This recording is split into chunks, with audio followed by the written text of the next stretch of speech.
It is always the desire for God, just the gospel tells us, to gather us like to himself, like a hen who gathers her brood under her wings. Kanunay gayud nga ang Ginoo mangitag pamaagi nga maduol ta niya, makakita og mangita og pamaagi nga kita makamatngon nga kita gihigugma niya. This is always who our God is, continuing, taking the initiative, finding ways to gather us to himself. For it is the nature of God who loves us. And that is the dynamism of the love of God for us. Nga di gyud muundang ang Ginoo sa pagpangita kung hain ta aron kita ngayang hinigugma kanunay anaa sa iyang kiliran. And yet, this is the desire of God, and yet the response of men is far different from that desire of God for us. Kaysa ito Ebanghelyo nang himaraot si Kristo sa katawhan sa iyang mga katagilungsod sa mga Israelita. Nagipamatay nila ang mga propeta ug siya usab gidumili nila sa pagdawat ug nagdumili sila sa pagtuo. Then therefore, if our God continues to draw us to himself, there are also those who reject him.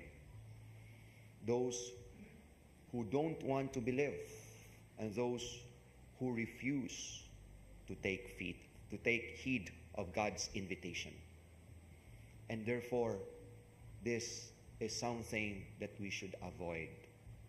And there is also another level of denying God. Not only totally denying not to believe, but even for us who have faith, there are also levels in which we deny God. Posible nga aduna tay pagtuo, apan atong pagtuo dili haom sa kamatuoran sa gipadayag sa Ginoo kung kinsa siya.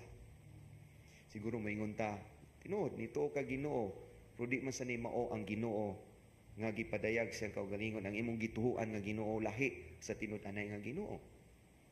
Posible nga mutuo ta, it would possible that we believe that God is strict, nga magkinto ta sa Ginoo, nga kung unsay atong sa kilatan dayon ta, no? But this is not the kind of God that we want to believe, far from what God reveals about himself to us. And therefore, even if we have faith, but if our faith is not based on the knowledge of the truth, then that is also a form of denying the true image of God. Then therefore, our faith must be informed. Our faith should always be nourished, and we seek continue the knowledge of the truth.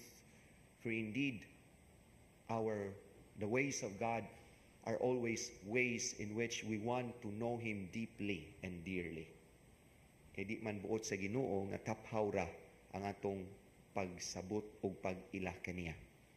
God wants us to know him for who he is.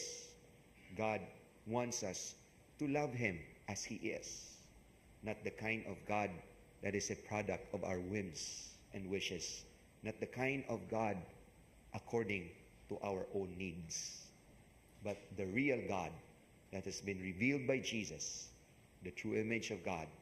And this should always be the foundation of our faith, of our knowledge of who God is. Amen.